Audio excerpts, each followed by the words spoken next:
Salve, salve galera, aqui é o Léo Braca, você tá no Li Reli e esse é o Primeiras HQs, essa série maravilhosa que eu faço junto com a Bá, do canal Cuscuz, onde a gente fala sobre os primeiros quadrinhos da nossa vida de leitor de quadrinho.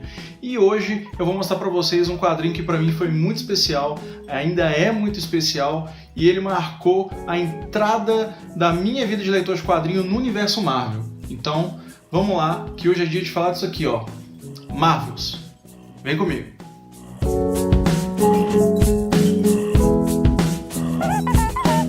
Marvels foi lançado originalmente nos Estados Unidos em 1994 e os culpados por essa obra-prima dos quadrinhos é o roteirista Kurt Busiek e o artista Alex Ross. Os dois se juntaram para contar as principais e as primeiras histórias do universo Marvel sob um ponto de vista muito particular, colocando um ser humano para olhar esse universo de maravilhas e de super-heróis que nascia ao redor dele. E esse protagonista humano é o fotógrafo Phil Sheldon. A gente conhece ele logo no início da história, no ano de 1939, na primeira edição, onde ele vê o nascimento do primeiro Tocha Humana, que foi o primeiro herói da Marvel em 1939, e o namoro e o encontro dos dois, as lutas dos dois, as colaborações que eles tiveram, e isso na juventude do Phil Sheldon. E aí a gente vê a história seguindo por outros mais 3 volumes à medida que ele ia envelhecendo. E essa série é uma junção de 4 histórias separadas, cada uma pegando uma época crucial do universo Marvel e cada uma pegando uma fase diferente da vida do Phil Sheldon. Então a gente tem esse paralelo. A primeira, como eu falei, foi em 1939, a segunda é focada no surgimento do Quarteto Fantástico e de outros super-heróis que ficaram famosos, e o contraponto deles em termos de fama para a sociedade, que são os X-Men. Na verdade, nem eram considerados heróis, e a gente vê o surgimento do preconceito contra a raça mutante e o papel nos X-Men sendo uma equipe muito mais underground, muito mais vira-lata dentro desse universo, onde eles são considerados vilões pela sociedade. Mas no caso aqui, o Phil Sheldon, ele passa por uma situação com mutantes, onde a visão dele de mutante como uma coisa negativa é questionada de um jeito muito foda, muito sensível. As outras 2 edições são: o volume 3 é focado na vinda do Galactus para a Terra e como o Surfista Prateado junto com o Quarteto Fantástico salvam um planeta de um apocalipse iminente, e a última edição é focada no Homem-Aranha, mais exatamente no evento da morte da Gwen Stacy, onde o Phil Sheldon era um conhecido dela, eles tinham uma relação de amizade, e como é que a morte dela afeta a vida dele e a visão que ele tem do Homem-Aranha em cima dessa situação toda. E essas 4 edições, elas são uma carta de amor para os quase 40 anos de universo Marvel que eles contam ali naquelas páginas de quadrinho. E essa história, que ganhou vários prêmios, é um dos clássicos de quadrinhos. Muitos fãs, inclusive, consideram ela uma das melhores histórias de todos os tempos. Ela fez com que a carreira tanto do Kurt quanto do Alex deslanchassem, lançando eles como artistas consagrados, e eles mantêm essa fama até hoje. E por que Marvels pra mim é tão especial? A primeira vez que eu fui ler Marvels foi há 20 anos atrás, em 1998, eu tinha lá meus 16 anos, e um amigo de colégio me emprestou as 4 edições separadas, que na época foi lançada pela editora Abril. Essas edições, inclusive, têm um dos projetos gráficos mais bonitos e mais bem feitos que um quadrinho já teve no Brasil. Logo depois, a Panini pegou os direitos da Marvel no Brasil e ela publicou esse encadernado, e mais recentemente esse aqui. Então você corre o risco de encontrar essas 2 mais facilmente. Mais fácil essa aqui, que ainda está em circulação, você ainda consegue encontrar, ela está no catálogo da Panini. E foi a minha porta de entrada para o universo Marvel, igual eu falei antes. E o meu conhecimento de Marvel era muito pouco. Eu conhecia X-Men e Homem-Aranha, que eram os desenhos da época.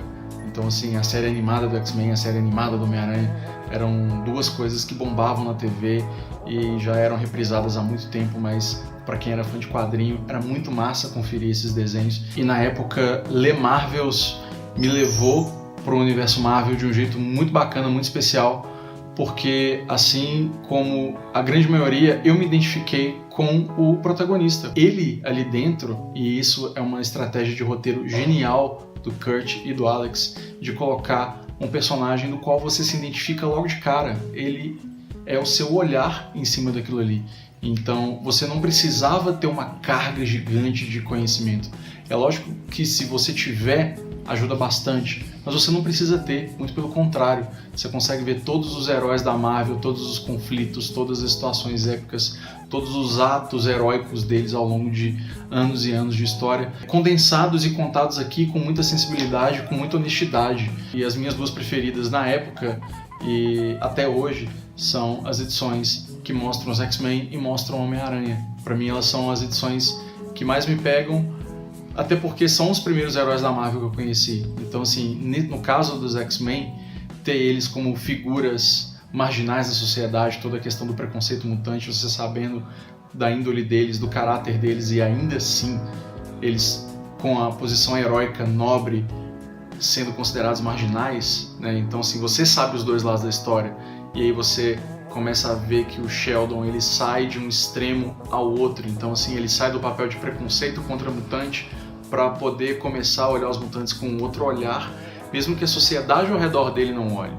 E no caso do Homem-Aranha, a gente vê o impacto da morte de uma pessoa que não era herói, que não tinha poder, que não tinha nada, era uma humana no meio desse mundo de maravilhas, e ela perde a vida, e como é que isso impacta a vida do Sheldon, né? Então assim, são histórias que são contadas de um jeito que elas permitem qualquer leitor de quadrinhos entrar no universo dos super-heróis, especificamente no universo Marvel. Então assim, a cerne da Marvel está presente aqui.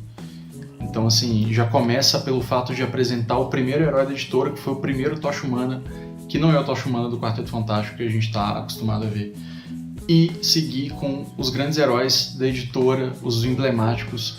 E aí a gente, outra grande surpresa, além da história, além do roteiro, proporcionar esse ponto de vista diferente, legal ver a arte do Alex Ross. Então assim, pensa que ele ganhou o mundo com essa história no início da década de 90. Isso catapultou o cara para 2 anos depois fazer o Reino da Manhã, que foi uma outra história que, poxa, no intervalo de 2 anos o cara marcou a década de 90 com 2 das grandes histórias daquela década e 2 das grandes histórias de quadrinhos de heróis de todos os tempos. Então assim, isso é um marco absurdo para um profissional de quadrinho. Então Marvels tem toda essa carga de acontecimentos especiais dentro do quadrinho e fora do quadrinho. E é uma obra que, ao meu ver, ela envelhece muito bem, porque ela nasceu universal, 20 anos depois ela continua universal, e eu acredito que daqui a 20, 30 anos ela vai continuar também super válida. É isso aí. Bom, espero que vocês tenham gostado, espero que vocês possam ler Marvel se vocês não leram. Se vocês leram, conta aqui pra mim nos comentários o que vocês acham de Marvels, qual a sua relação que vocês têm com esse quadrinho, quanto que vocês leram. Vamos trocar mais ideia, seja aqui, seja no Instagram, seja no Twitter. Acompanhe o Lireli nas redes sociais e se liga que logo mais tem mais. Tchau!